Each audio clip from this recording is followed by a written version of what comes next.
Assalamualaikum warahmatullahi wabarakatuh. Dari Jalan Pangeran Ponegoro nomor 1A Wonosobo 98 FM Purnama Sidi mencerahkan inspiratif. Selamat sore pendengar Radio Purnama Sidi, jumpa kembali bersama Dea dalam program acara Talk Show bersama dengan pimpinan daerah Aisyah Kabupaten Wonosobo. Dan pada kesempatan kali ini dia sudah bersama dengan narasumber kita, Ibu Yusriati Eskep, Bu. Oke, bersama dengan Ibu Yus dari pimpinan daerah Aisyah Kabupaten Wonosobo, kita akan bincang-bincang lebih lanjut mengenai talk show dengan tema deteksi dini tumbuh kembang anak ya. Materi yang sangat menarik sekali untuk diketahui masyarakat Wonosobo dan juga tentunya pendengar Radio Purnama Sidi Wonosobo. Oke, dan juga mari kita sapa narasumber kita terlebih dahulu. Selamat sore Ibu. Selamat sore Mbak Dea. Assalamualaikum. Waalaikumsalam warahmatullahi wabarakatuh. Apa kabar Bu Yus? Alhamdulillah sehat. Ini hanya agak pilek batuk Mbak Dea. Alhamdulillahirabbil alamin ya Bu. Mudah-mudahan lekas pulih nih, batuk pileknya juga lekas sembuh ya Bu. Amin. Oke, meskipun begitu nih Bu Yus masih sempat membersamai kami dalam program talk show bersama dengan pimpinan daerah Aisyah Kabupaten Wonosobo dengan tema pembahasan menarik sekali mengenai deteksi dini tumbuh kembang anak ya Bu. Iya betul. Oke, luar biasa, dan kita akan kupas setelah yang satu ini tetap di 98 FM Purnama Sidi mencerahkan inspiratif.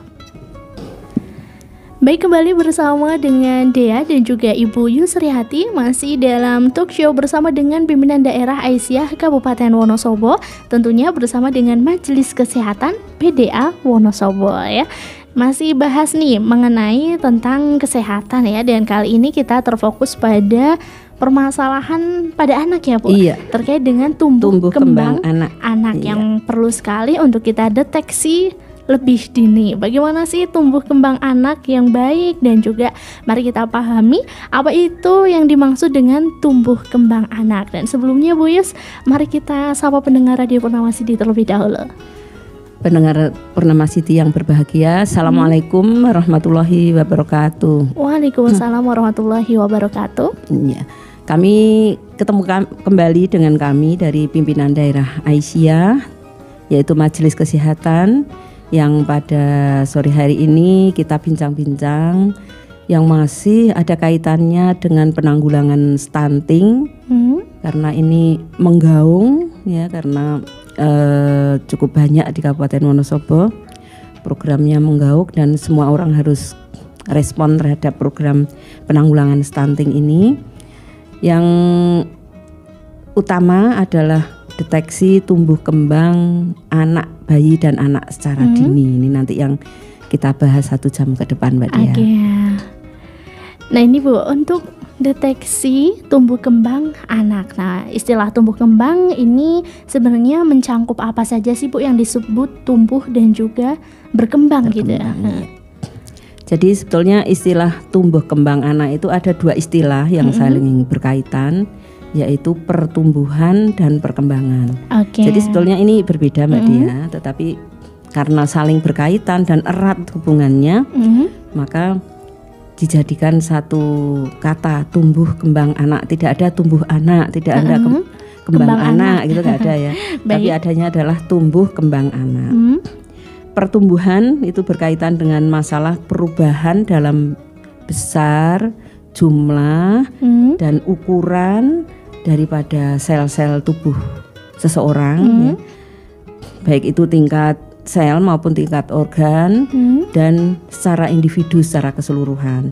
Dan pertumbuhan ini gampang diukur. Jadi diukur dengan karena jumlah selnya bertambah, kemudian selnya menjadi lebih besar, maka ini bisa diukur antara lain dengan yang paling mudah adalah dengan timbang berat badan, kemudian pengukuran tinggi badan, pengukuran lingkar kepala, lingkar dada, lingkar lengan dan lain sebagainya. Ini yang sederhana. Kemudian yang canggih yang tentunya dengan USG, dengan radiologi dan lain sebagainya. Ya. Berarti bisa diukur secara fisik dan mudah ya Bu ya.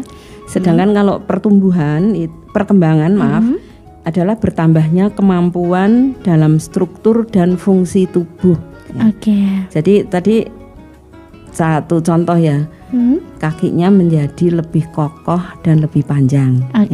Bentuknya menjadi lebih lurus daripada waktu bayi. Maka fungsinya mulai nampak. Misalnya fungsi pertamanya menjejak-jejak, kemudian kalau diberdirikan jinjit ya, kemudian lama-lama dia bisa napak, kemudian berdiri. Ini fungsi.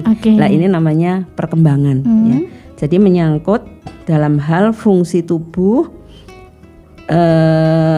terhadap pertumbuhan tadi, dan polanya ini teratur serta dapat diramalkan dan diprediksi. Ya, artinya pada usia sekian itu secara normal perkembangannya adalah seperti ini. Misalnya berjalan itu mulai berjalan itu pada usia 9 sampai 12 bulan gitu ya.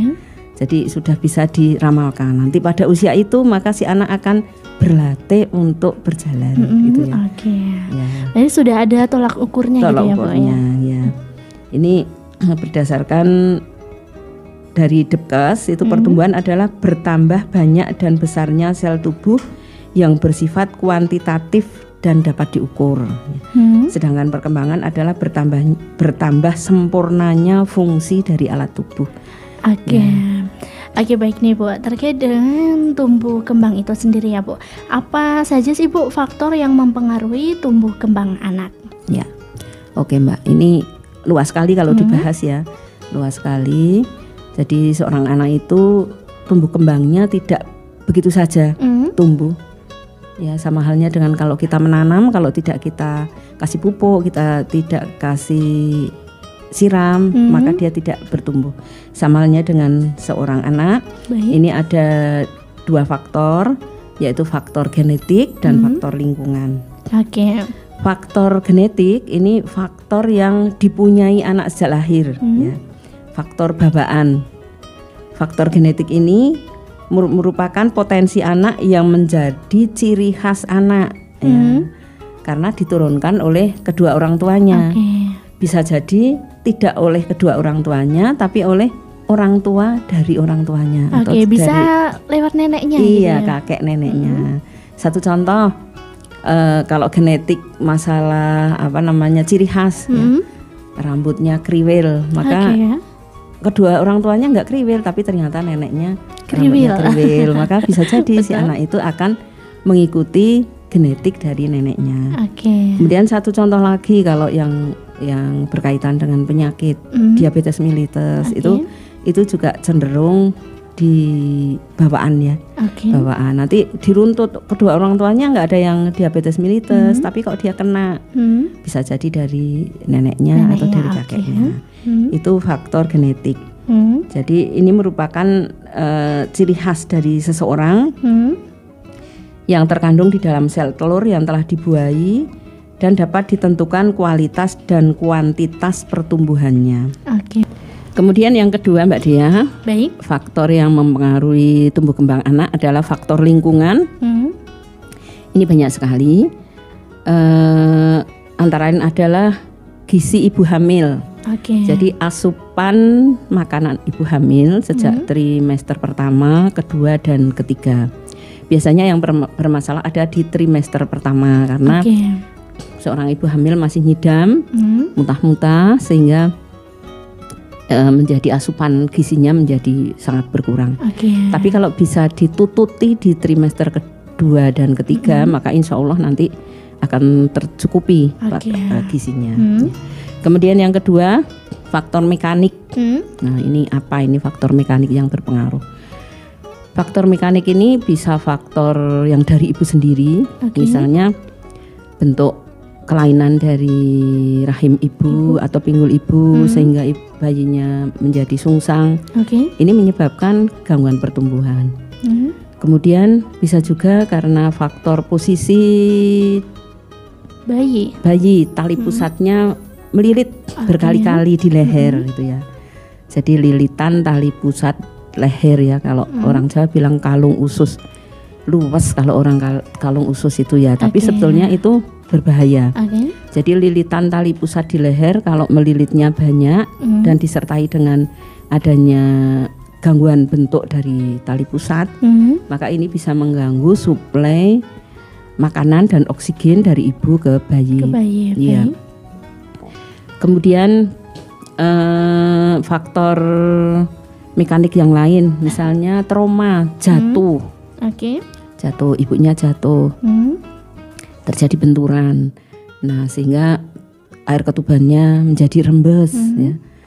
Sudah hamil trimester 3, ibunya jatuh, air tuban menjadi rembes. Ini bisa menyebabkan infeksi dan lain sebagainya, sehingga mempengaruhi tumbuh kembang janin. Ya.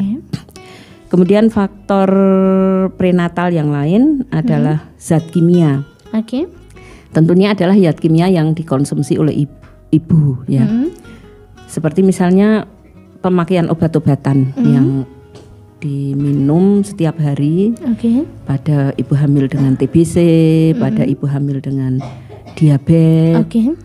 Maka ini akan mengganggu metabolisme.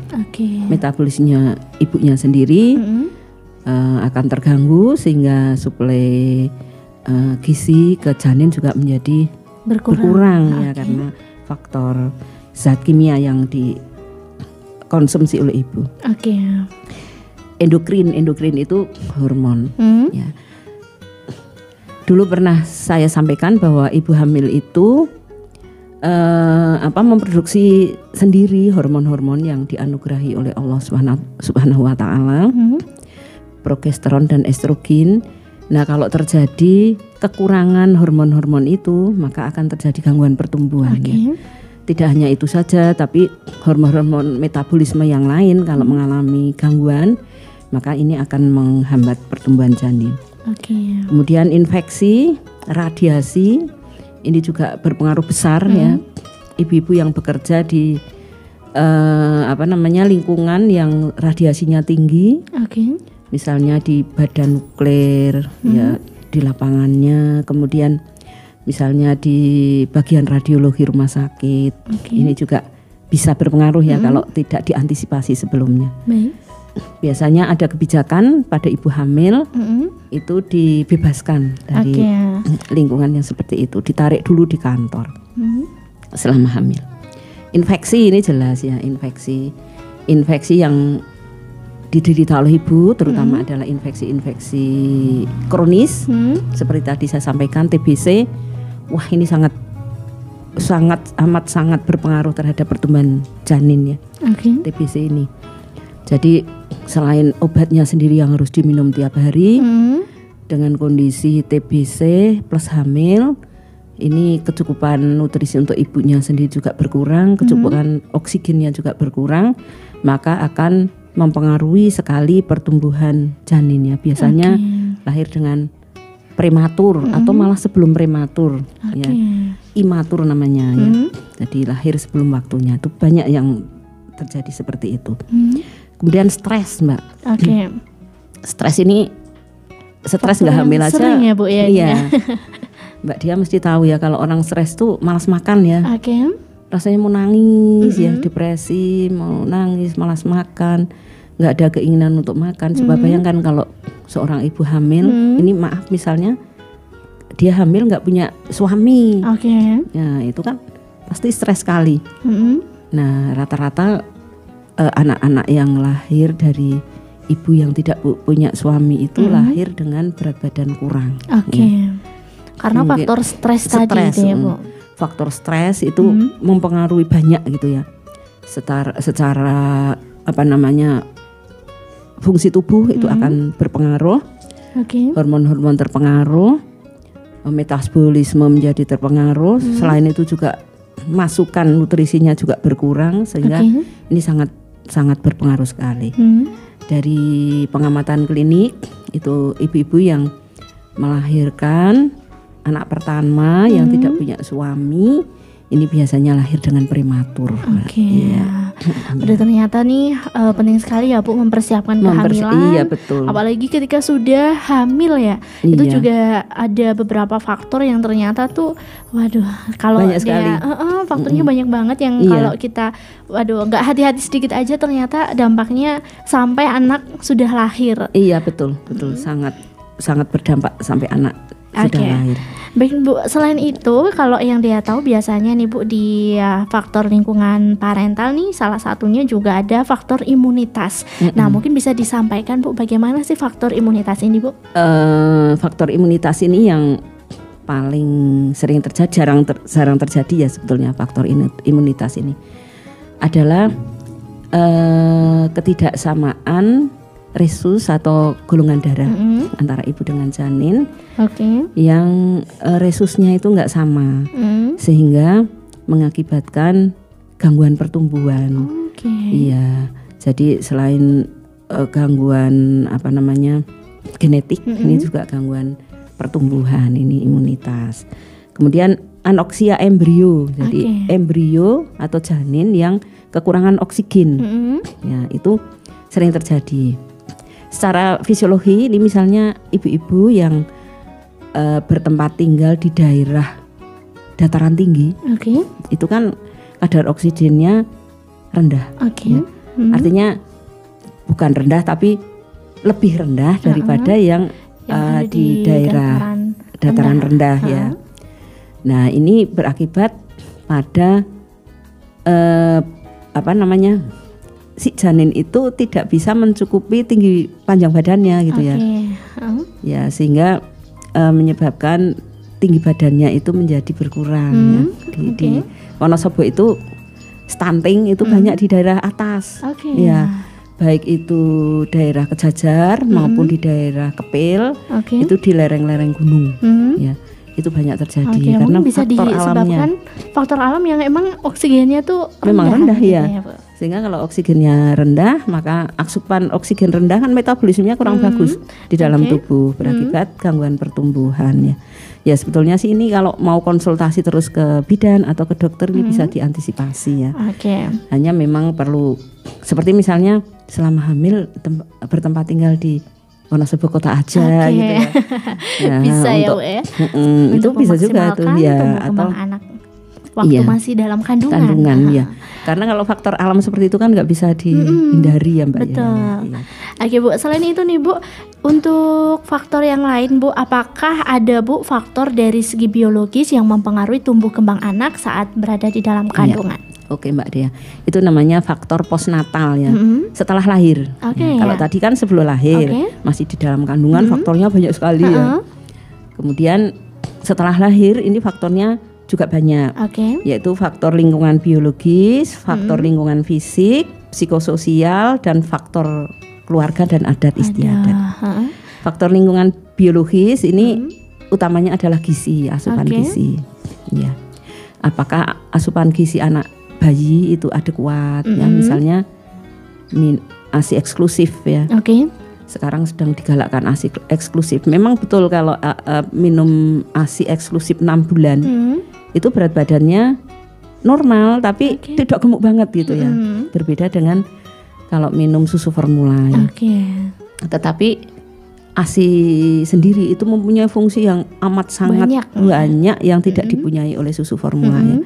Susu formula itu kan mengalami pemasakan sehingga banyak zat-zat biologis yang ada di dalamnya itu mati kalau dipanaskan kan mati ya. Sementara kalau ASI itu kan sudah siap ya, siap diserap ya. Sehingga zat biologisnya tidak akan mati karena langsung diminum oleh bayi. Nah, itu gizi bayi ya. Sejak dari lahir hendaknya ASI eksklusif, kemudian pemberian makanan tambahannya itu harus tepat waktu, yaitu setelah 6 bulan, di samping tetap menyusui sampai 2 tahun ditambah makanan tambahan, insya Allah tidak akan terjadi gizi buruk ya. Kemudian faktor postnatal atau faktor anak sudah lahir, yang lain adalah faktor fisik. Faktor fisiknya adalah lingkungan. Lingkungan tempat anak itu tinggal. Ya. Jadi rumahnya sendiri, apakah rumahnya itu memenuhi syarat sebagai rumah sehat? Ventilasinya cukup tidak? Ya, cahaya matahari itu cukup bisa masuk tidak? Ya, karena anak kan butuh vitamin D. Betul. Sementara kalau bayi itu kan tidak bisa keluar sendiri ya. Kalau anak-anak seperti cucu saya itu keluar rumah panas-panasan nggak masalah nih, bisa. Tapi bayi sangat tergantung oleh yang mengasuh ya. Sehingga kalau pencahayaan sinar mataharinya kurang, ini juga anak bisa menjadi kekurangan vitamin D. Dialami. Kemudian kalau udaranya kurang, ventilasi udaranya kurang, maka oksigennya juga berkurang. Maka ini juga berpengaruh. Kayaknya kecil sepele ya, orang banyak kalau diabaikan ya. Nyun sewu, kalau di daerah atas itu karena dingin, maka ventilasi dibuat tapi ditutup. Ya, jendela dibuat tapi ditutup. Karena dingin itu ya, Bu ya. Karena dingin. Nah, itu makanya kenapa banyak stunting terjadi di sana ya. Jadi faktor-faktor fisik maupun lingkungan yang tidak bisa kita yang yaitu anugerah Allah ya. Sehingga ya sudah seperti itu, hanya kita harus mengantisipasi bagaimana agar tidak mempengaruhi tumbuh kembang anak. Kemudian faktor psikososial, Mbak. Faktor psikososial nih. Jadi hubungan parenting antara ibu dan bayi itu mempengaruhi tumbuh kembang anak. Tidak hanya bayi ya, tapi semua anggota keluarga yang ada di rumah itu. Ya. Itu hubungan parentingnya bagaimana. Ini sangat berpengaruh. Kalau anak itu merasa nyaman, aman, tentram, damai, bahagia, maka dia akan nafsu makannya akan tinggi. Ya, karena enjoy ya di situ ya. Nafsu makan akan tinggi sehingga asupan gizinya terpenuhi, maka tumbuh kembangnya menjadi baik, maksimal ya. Itu beberapa faktor postnatal ya. Ketika anak sudah lahir ternyata menjadi orang tua juga harus peka terhadap banyak hal ya, Bu. Banyak hal ya. Mulai memastikan dari segi psikologisnya, belum lagi lingkungan tempat tinggalnya. Waduh, ternyata luas sekali nih sahabat Purnama Sidi pembahasan kita pada hari ini ya, Bu. Dan juga nih, Bu, kalau yang dia tahu, Bu, salah satu faktor yang juga sangat berpengaruh bagi tumbuh kembang anak adalah faktor keluarga. Nah, mungkin bisa disampaikan, Bu, bagaimana sih idealnya sebuah keluarga yang bisa mempengaruhi maksimalnya tumbuh kembang seorang anak. Baik, itu sangat penting sekali ya, Mbak Dia. Jadi Bu, sebelum anak itu lahir itu mestinya ada komitmen keluarga ya. Ibu dan ayah calon bayi itu harus mempunyai perencanaan. Bagaimana saya harus mengasuh anak. Nah, perencanaan yang sudah dibuat itu dikomunikasikan kepada seluruh anggota keluarga, sehingga semua anggota keluarga mendukung. Kalau misalnya si ibu sama si ayah itu karena dia anak masa kini ya, anak milenial, dia banyak searching di internet, HP, dia sudah punya persiapan banyak, tapi tidak dikomunikasikan pada orang tuanya. Nah, orang tuanya, ibu bapaknya kerja, orang tuanya nangis terus iki. Kalau cuma dikasih ASI yang diperas masih nangis, saya sibuk, saya nggak bisa repot. Nah, dikeruk disuapi pisang. Nah, pisang dikeruk. Nah, itu masih mending. Tapi pisang diulet sama nasi. Wah, kemudian disuapin. Ini yang ya memang kenyang si anak, tetapi faktor gizinya tidak terpenuhi. Selain itu juga si anak belum siap metabolismenya untuk menerima pisang dan nasi. Baik, luar biasa sekali pendengar Radio Purnama Sidi pembahasan kita kali ini di segmen kedua. Dan setelah ini kita akan kembali lagi di segmen ketiga. Jangan kemana-mana, tetap di 98 FM Purnama Sidi mencerahkan, inspiratif. 98 FM Purnama Sidi mencerahkan, inspiratif. Kembali bersama dengan Dea dan Ibu Yusriati, masih dalam program talk show bersama dengan pimpinan daerah Aisyah Kabupaten Wonosobo. Dan sahabat, kita kembali di segmen ketiga, masih bincang-bincang mengenai deteksi dini tumbuh kembang anak. Dan juga tadi kita sudah singgung secara lengkap ya, apa itu tumbuh kembang anak dan juga beberapa faktor yang mempengaruhi tumbuh kembang anak. Mulai dari faktor masih di dalam kandungan, kemudian faktor setelah kelahiran yang ternyata juga masih banyak sekali ya, Bu, sub-subnya. Mulai dari faktor biologis, faktor lingkungan tempat tinggal, bahkan sampai dengan faktor dari lingkungan keluarga, adat istiadat itu juga ya. Betul. Nah, Ibu nih terkait dengan deteksi dini tumbuh kembang anak. Nah, setelah kita nih Bu tadi mempelajari apa itu tumbuh kembang anak dan kemudian ada faktor-faktor yang mempengaruhi tumbuh kembang anak, lantas bagaimana sih Bu cara untuk mendeteksi secara dini terkait dengan tumbuh kembang anak? Oke Mbak Dia, itu pertanyaan yang bagus sekali. Jadi deteksi dini tumbuh kembang anak itu satu pemeriksaan. Baik. Satu pemeriksaan yang ditujukan untuk mengetahui sedini mungkin penyimpangan tumbuh kembang anak. Oke. Ya. Jadi jangan dibiarkan anak itu tumbuh berkembang tanpa ada pengawasan gitu ya. Anak dibiarkan untuk bertumbuh sendiri itu jangan. Jadi harus kita awasi. Nah, pemeriksaan tumbuh kembang ini untuk mendeteksi kelainan-kelainan yang kemungkinan muncul, kemudian mengupayakan antisipasi apa yang harus dilakukan oleh ibu, oleh keluarga maupun mungkin butuh bantuan dari petugas kesehatan kalau terjadi penyimpangan tumbuh kembang anak. Ya, ini Bu, adapun untuk pendeteksian secara dini tumbuh kembang anak biasanya dilakukan di mana dan juga oleh siapa sih Bu? Ya. Apakah memang ada tenaga kesehatan khusus atau kita harus rutin ke rumah sakit dan lain sebagainya? Ya, betul. Jadi gini Mbak Dia, sebetulnya pertumbuhan anak tadi sudah saya sampaikan bahwa bertambahnya sel, membesarnya sel ini dapat diukur dengan berat badan, dengan pengukuran dengan pita ukur itu sebetulnya sendiri bisa. Ya. Tetapi kalau sendiri itu ibu tidak bisa menyimpulkan apakah anak saya ini tumbuh dengan sehat atau tidak, normal atau tidak, sehingga deteksi tumbuh kembang anak ini biasanya dilaksanakan yang paling dekat adalah di posyandu, ya.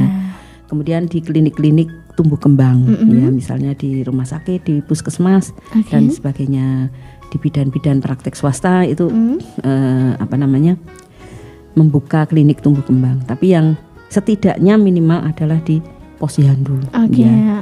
Iya. Biasanya di posyandu juga ada kegiatan mulai dari pengukuran berat badan, kemudian lingkar kepala, gitu juga ya Bu. Iya. Nah ini Bu terkait dengan deteksi dini tumbuh kembang anak. Nah biasanya untuk dilakukan dalam berkisar berapa bulan sekali atau berapa minggu sekali Ibu? Iya, deteksi tumbuh kembang anak ini kan ada dua tadi ya, pertumbuhan dan perkembangan. Kalau pertumbuhan itu mengukur antropometri, ya. Antropometri seorang anak itu meliputi berat badan, tinggi badan, lingkar kepala, lingkar dada, lingkar lengan, ya. Kaitannya dengan status gizi, kaitannya dengan ada stunting atau tidak. Kalau stunting itu di tinggi badan, ukuran utamanya, walaupun itu sebetulnya hanya merupakan indikator yang memang mudah indikator yang gampang diukur gitu ya.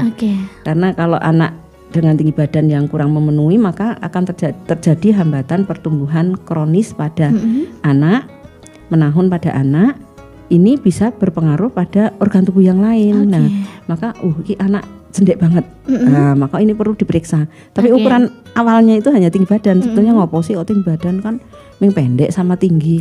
Apa manfaatnya? Tapi dengan mengetahui tinggi badan, ya, kemudian menanyakan kepada orang tuanya, setelah ditanyakan ternyata terjadi gangguan asupan gizi kronis, maka si anak ini bisa dimasukkan dalam stunting. Nah, organ tubuhnya semua fungsi tubuhnya harus diperiksa. Ya. Apakah jantungnya tumbuh sempurna, ginjalnya tumbuh sempurna, dan lain sebagainya harus diperiksa. Itu untuk deteksi pertumbuhan pada anak ya Bu. Nah mengenai ini Bu, deteksi untuk perkembangan anak nih. Nah kali ini untuk deteksi perkembangan anak bisa kita lihat dalam indikatornya apa sih Bu? Iya. Jadi deteksi perkembangan anak ini biasanya ada standarnya di buku KIA itu ada standarnya yang dibuat oleh Departemen Kesehatan ya, Kementerian Kesehatan dalam hal ini. beberapa orang menggunakan standar WHO atau menggunakan standar Harvard ya, tergantung dari kebiasaan masing-masing. Jadi ini ada beberapa yang perlu dideteksi, yaitu yang pertama adalah motorik kasar atau gerak kasar. Motorik kasar ini adalah mengukur atau menilai fungsi dari otot-otot besar ya, seperti otot kaki, otot tangan gitu ya. Apakah dia sudah bisa berjalan, sudah bisa melambaikan tangan, ya, dan lain sebagainya. Ini motorik yang kasar ya. Kemudian yang kedua motorik halus. Motorik halus ini yang dinilai adalah fungsi otot kecil, ya, fungsi otot-otot kecil atau saraf-saraf kecil ya. Seperti misalnya menjimpit, ya, memegang benda kecil. Sehingga anak-anak itu sering disuruh dites untuk memasukkan biji-bijian ke dalam botol ya. Dia bisa nggak ambil biji? Itu perlu kan Mbak, itu perlu belajar ya. Iya. Jadi jangan dianggap kalau mengelebok ke biji-bijian ke botol aja kok dites ya. Itu perlu itu ada ininya, rentang waktunya. Anak bisa memegang biji-bijian itu umur sekian. Kemudian anak bisa memasukkan ke dalam botol, itu rentang umur adalah sekian. Tesnya yaitu masukkan ini ke dalam botol. Udah bisa belum gitu ya.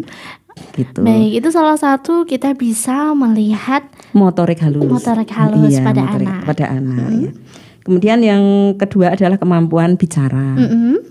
Ini sejak bayi.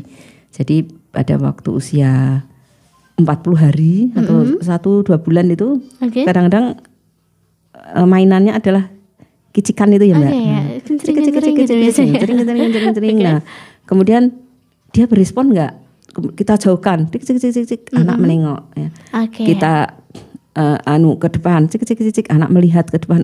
Berarti dia berespon terhadap suara. Alhamdulillah itu telinganya berfungsi normal.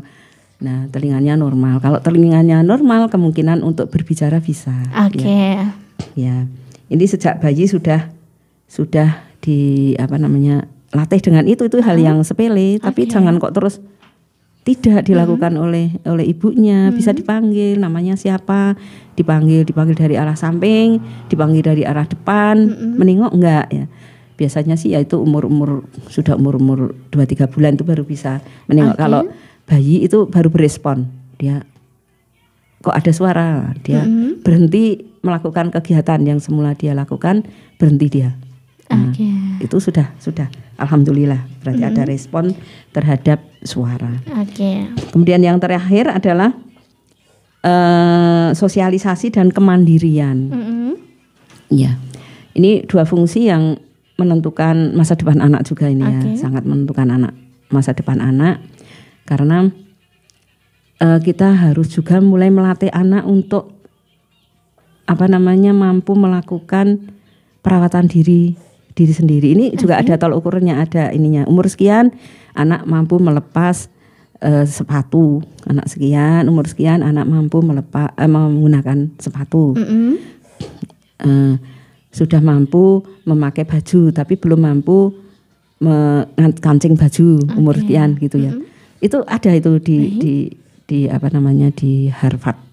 Itu ada. Jadi nanti tinggal dicentang di situ, dicentang. Kalau misalnya terlambat maka wah ini kenapa ya, ini harus kita cari. Mungkin rangsangan orang tua kurang. Anak dimanjakan banget gendong terus. Kan coba kita lihat kalau di desa itu ya, kemana-mana anak digendong di belakang. Orang tuanya bertani, padahal anaknya sudah bisa jalan tapi digendong terus, sehingga anaknya itu adanya di punggung orang tuanya, tidur sambil makan, kalau nggak sambil makan ya sambil tidur, digendong kemana-mana. Gimana dia akan mandiri, gimana dia akan bersosialisasi ya.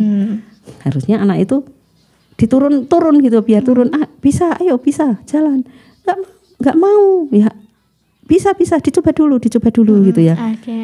Nah nanti lama-lama anak akan bisa menggunakan pertumbuhan badannya itu. Kemudian lama-lama anak juga ternyata kok bergaul dengan orang lain nyaman ya.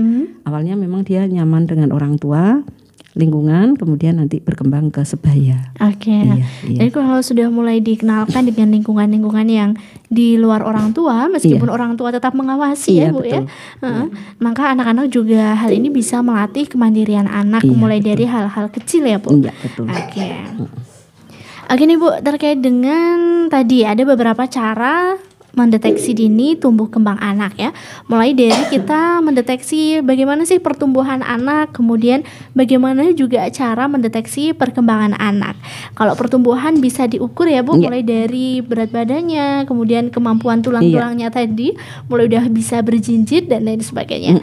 Nah, kalau ini Bu, terkait dengan tadi yang Ibu sampaikan ya Bu, kemampuan bersosialisasi dan juga kemandirian yang biasanya kadang sangat luput dilakukan orang tua, Bu. Betul. Nah, mungkin untuk menyikapi hal-hal seperti ini, lantas harus bagaimana sih Bu orang tua tuh? Ya. Jadi sosialisasi dan kemandirian itu memang dibutuhkan rasa tega dari orang tua ya.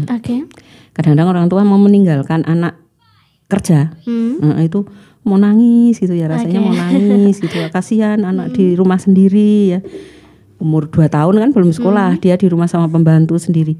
Nah itu harus ada upacara untuk waktu perpisahan antara orang tua dengan anak. Mama mau atau ibu mau kerja, mau cari uang untuk beli makan Dedek, untuk beli susu Dedek, Dedek di rumah ya sama Mbak.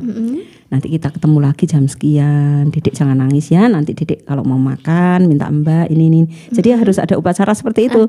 Nanti setelah itu salim, bismillah, tinggal ya dadah. Nah itu anak akan terbiasa untuk berpisah. Iya. Jadi insya Allah nggak rewel. Nggak rewel malahan ya. Daripada anaknya dilimpek ya. Mbak sana lah Mbak.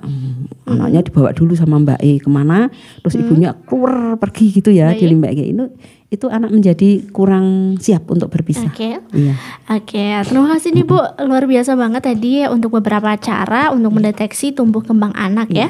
Dan juga setelah ini kita di segmen keempat masih akan bincang-bincang kembali sahabat berkaitan dengan kapan sih waktu untuk mendeteksi secara dini ya Bu tumbuh kembang anak. Nah, jangan kemana-mana, tetap di 98 FM Purnama Sidi mencerahkan inspiratif.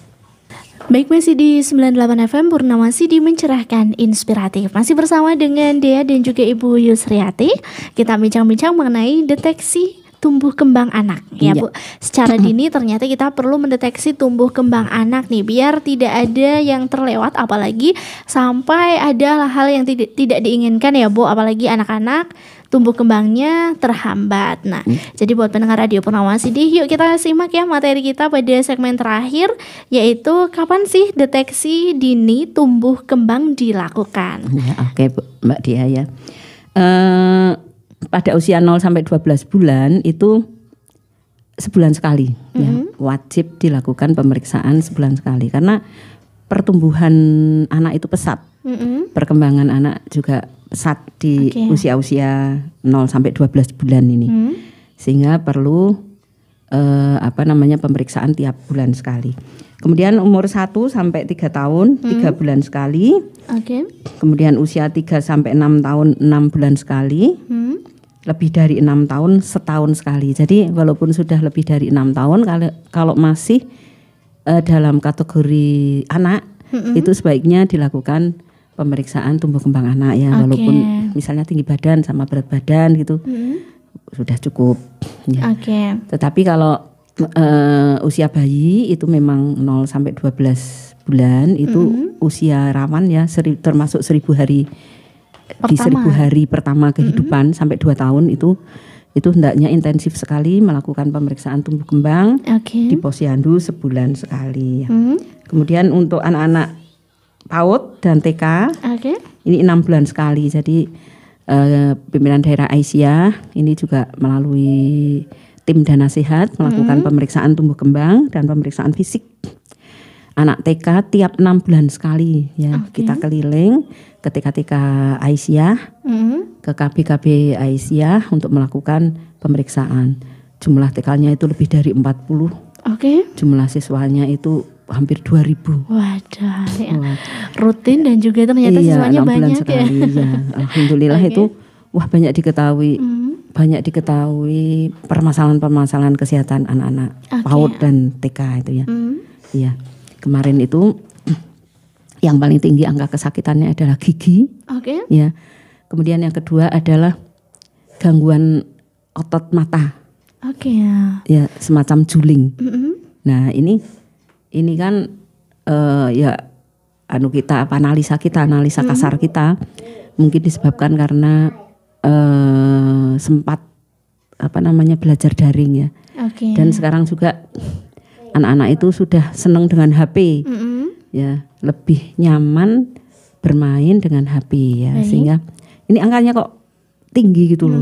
Ya, saya juga ini nanti di pertemuan berikutnya nanti kita akan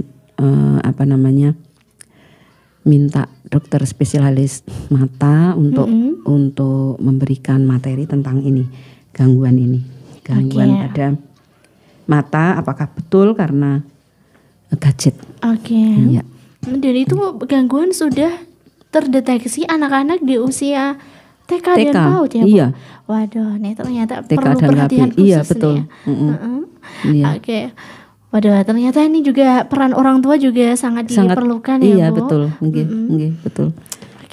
Baik nih Bu, itu kan tadi untuk waktu deteksi dini tumbuh kembang dilakukan ya Bu ya. Berarti sampai dengan anak batas usia 6 tahun. Iya, lebih dari 6 tahun ya. Jadi sampai usia anak minimal ya 12 tahun lah. 12 tahun. Kalau 17 sampai 17 tahun itu memang batas usia anak, tapi itu kan sudah remaja, sudah nggak mau lagi timbang, tinggi badan gitu ya. Tapi kalau anak-anak SD itu kan masih manut sama gurunya. Walaupun pemeriksaan kesehatannya itu yang jadi program adalah pada masuk sekolah pertama. Jadi anak umur 6 tahun masuk SD pertama itu dilakukan pemeriksaan kesehatan. Setelah itu nggak tahu saya, kayaknya kok tidak ada program untuk pemeriksaan rutin setahun sekali. Tapi biasanya anak-anak di usia ini sudah mulai kreatif nih Bu. Iya. Udah kalau pas lagi ke puskesmas ataupun ke rumah sakit gitu cek kesehatan, nah itu biasanya juga udah sama timbang. Kemudian ada ukur tinggi badan. Kalau dulu dia waktu sekolah juga ada Bu, dari sekolah gitu. Betul, apalagi kalau pas lagi mau ambil foto buat ijazah gitu, kadang-kadang juga ada pengukuran. Betul. Bu, tadi di segmen awal sempat disinggung ya Bu, peran adanya buku KIA ataupun disebut juga dengan istilah buku KIA ya Bu. Buku Kesehatan Ibu dan Anak. Nah untuk ini Bu, ini kan merupakan salah satu buku yang juga mempunyai peran penting ya Bu untuk mendeteksi tumbuh kembang anak secara dini. Nah untuk itu mungkin bisa disampaikan Bu, bagaimana sih peran buku KIA untuk memantau tumbuh kembang anak? Baik Mbak Dea, ini penting sekali ya agar masyarakat itu memahami betapa pentingnya buku PINK ya, buku PINK, buku KIA yang biasanya masuk TK ditanyakan ya, untuk melihat apakah status imunisasinya lengkap ya. Karena ini di dalamnya itu terkandung informasi dari seorang individu anak sejak dia konsepsi ya, sejak bertemunya sel telur dengan sperma, itu kan terus ibunya periksa pertama tes positif ya. Jadi informasi tentang kesehatan ibu sejak masa hamil, bersalin, kemudian nifas itu ada di situ. Kemudian berlanjut ke anak sampai anak usia 5 tahun. Itu ada di situ. Untuk satu orang anak itu informasinya ada di situ. Jadi kita bisa melihat kalau anak ini ada satu gangguan, penyimpangan, maka di buku KIA itu informasinya ada semua. Oh, ternyata di sini ibunya dulu trimester pertama itu muntah terusnya kok berlanjut sampai trimester kedua. Dia baru mau mulai makan di trimester ketiga. Itu nampak dari berat badannya. Oh, pantesan kok anaknya kok menjadi seperti ini gitu. Itu bisa diruntut di sana ya. Sehingga ini seyogianya tidak hilang gitu ya. Fungsi buku KIA adalah sumber informasi pertumbuhan dan perkembangan anak ya. Seperti tadi sudah saya sampaikan. Memantau kesehatan ibu dan janin selama kehamilan. Jadi pemantauan ini penting sekali ya, karena langkah apa yang harus kita lakukan. Seperti misalnya pada waktu hamil sehat-sehat saja, tapi kok pada waktu bersalin Ada kendala? Kok ada kendala, misalnya sulit. Oh ternyata bahwa panggul sempit itu tidak mempengaruhi kesehatan ibu pada waktu hamil ya, tetapi berpengaruh pada proses kelahiran ya. Okay. Nah ini hal-hal yang tidak diketahui pada waktu hamil, itu bisa diketahui pada saat melahirkan dan lain sebagainya. Ya. Oke nih Bu, selain itu nih Bu, untuk buku KIA itu sendiri ya Bu, atau biasanya kita sebut dengan istilah buku pink nih. Nah menyikapi hal ini Bu, terkadang nih ada beberapa ya Bu yang kayak bidan-bidan gitu juga, ada yang kalau dia sempat lihat tuh ada yang curhat, waduh buku pinknya masih kosong nih. Iya betul. Nah untuk menyikapi ini mungkin Ibu bisa memberikan pesan ataupun juga beberapa pengertian nih kepada ibu-ibu pendengar radio Purnamasi di Wonosobo, seberapa pentingnya sih Bu buku KIA ini untuk diisi, kemudian juga isinya berlanjut sampai anak usia 5 tahun. Iya betul Mbak. Memang banyak Mbak. Memang banyak yang nggak punya buku KIA. Ya. Terutama adalah malah ini orang-orang kota ya. Dari Jakarta itu kan dia periksanya di dokter spesialis. Dia sudah punya kartu sendiri. Tapi kartunya itu hanya untuk pada waktu dia hamil, periksa. Tidak berlanjut sampai lahir dan sampai anak usia 5 tahun ya. Nah ini kalau dia ada di daerah ditanyakan, karena kan kita mau lihat bagaimana sih riwayat kehamilannya, riwayat persalinannya, apakah sesar, apakah normal atau misalnya disedot, divakum misalnya ya. Itu kan nampak di situ. Kok ini kepalanya kok ada kayak gini. Ini dulu divakum ya. Nah kan tidak tanya ya. Tapi kalau ada di situ kok, oh ini dulu vakum ya Bu, nggak ada gangguan Bu setelah vakum dan lain sebagainya kan bisa diruntut ya. Kenapa anak terjadi demikian itu kan bisa diruntut. Itu justru malah orang-orang kota yang notabene mereka periksanya di dokter spesialis yang punya kartu sendiri yang berbeda dengan buku KIA. Nah harapannya walaupun ke spesialis itu hendaknya menggunakan juga buku KIA. Dokternya pasti mau ngisi di sana ya. Kalau tidak nanti biar bidannya yang mengisi di buku KIA, dokternya ngisi di catatan medisnya yang ada di misalnya dokter spesialis tersebut. Sehingga dua-duanya terisi. Ini jangan sampai tidak terisi ya. Ada lagi yang cuek ya, nggak terlalu peduli, mungkin dia periksanya juga kesana kemari. Jadi ini biasanya juga hamil-hamil yang dipertanyakan tanda petik ya, kenapa? Periksa pertama di sana, terus nanti besok cari buku KIA. Bulan depan kontrol lagi ke sini, nanti biar diberikan buku KIA karena malu. Periksa keduanya ke sana, periksa ketiganya kemana gitu ya. Sehingga sampai melahirkan nggak punya buku KIA. Ya. Ini juga nggak baik. Apapun itu kan yang bersalah adalah orang tua, tapi anak cobalah dilindungi ya, dengan beriktikat baik, periksa secara rutin menggunakan buku KIA sampai digunakan betul gitu ya, dibaca, dipelajari, kalau tidak paham ditanyakan, karena di buku KIA itu ada standar tumbuh kembang anak itu umur sekian bisa apa, umur sekian bisa apa, itu ada di buku KIA. Sehingga kalau anak saya kok baru bisa ini ya, ini maka bisa dikonsultasikan gitu ya. Jangan sampai buka KIA kosong. Selalu dibawa kemana saja anak ini diperiksakan. Ya. Luar biasa Bu. Kalau yang dia tahu juga di buku KIA itu ada semacam kayak grafik berat badan dan juga tinggi badan anak ya betul. Bu. Iya. Nah, jadi kalau ditimbang nanti dimasukkan di grafik. Ini umur berapa, terus grafiknya gimana. Nanti dibuat titik, di antar titik disambung. Nah itu masuk di daerah mana gitu ya. Nanti ada garis hitam. Garis hitam itu batas. Ke atas normal, ke atas ke bawah sedikit itu normal. Kemudian nanti ada garis merah, garis kuning, garis merah. Nah yang paling bagus adalah di garis hitam ke atas masuk di garis hijau itu. Itu berarti tumbuh kembangnya sempurna. Ya.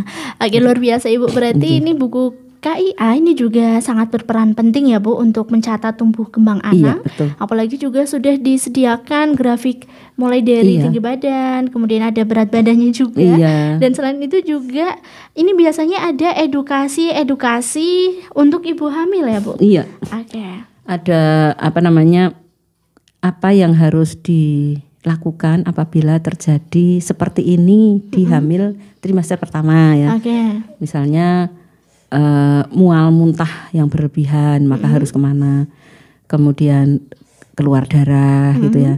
Di trimester 2 itu juga ada, trimester 3 itu juga ada. Selain tanda-tanda persalinan, ini juga misalnya pusing, bengkak kaki maka harus bagaimana, keluar darah dari vagina maka harus bagaimana, itu ada di situ untuk ibu hamil.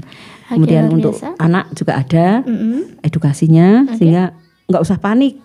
Pokoknya kalau ada seperti itu, ada seperti ini, segera datang ke petugas kesehatan. Oke, luar biasa sekali mendengar Radio Purnama Sidi. Ternyata kita sudah bincang-bincang lengkap sekali membahas tentang bagaimana sih mendeteksi dini tumbuh kembang anak. Dan juga nih Bu Yus, dia masih mau tanya lagi Bu. Barangkali Bu Yus ada beberapa hal ataupun pesan yang ingin disampaikan ke pendengar Radio Purnama Sidi Wonosobo terkait pemantauan ataupun deteksi dini tumbuh kembang anak. Ya, baik pendengar Radio Wonosobo yang dirahmati Allah. Tadi sudah banyak saya sampaikan tentang tumbuh kembang anak. Yang pertama, anak itu adalah aset kita, aset bangsa, aset agama ya. Sehingga jangan sampai anak kita telantarkan, anak kita biarkan tumbuh sendiri, berkembang sendiri. Ini jangan sampai anak-anak kita serahkan stimulasi perkembangannya kepada orang lain ya.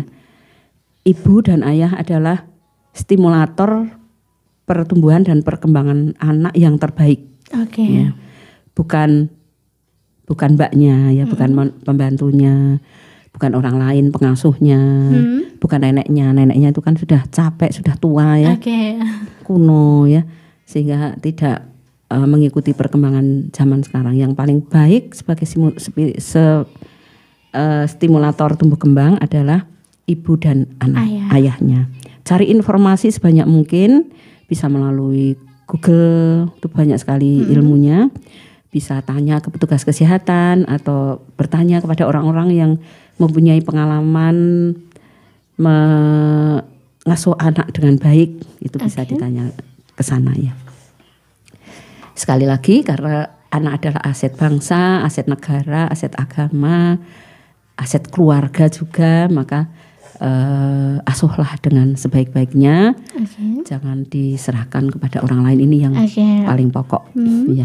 Kemudian jangan juga malas untuk tidak memeriksakan secara rutin anaknya ke posyandu atau ke rumah sakit atau ke dokter yang membuka klinik tumbuh kembang ya. Ya, terima kasih banyak Ibu Yusriati atas ilmunya pada sore hari ini ya Bu. Tak terasa kita bincang-bincang sudah hampir 1 jam Bu. Tandanya kita harus pamit nih di sajian talk show pada kesempatan kali ini. Dan juga buat pendengar Radio Purnama Sidi dimanapun Anda berada, terima kasih atas kebersamaan Anda. Dea dan juga Ibu Yusriati mohon pamit undur diri. Terima kasih Ibu Yus. Ya, sampai jumpa kembali di pertemuan selanjutnya. Insya Allah semoga diberi kesehatan. Amin ya rabbal alamin. Mudah-mudahan selalu sehat dan juga batuknya lekas sembuh ya Bu. Amin. Buat pendengar Radio Purnama Sidi, terima kasih dan sampai jumpa. Wassalamualaikum warahmatullahi wabarakatuh. Waalaikumsalam warahmatullahi wabarakatuh.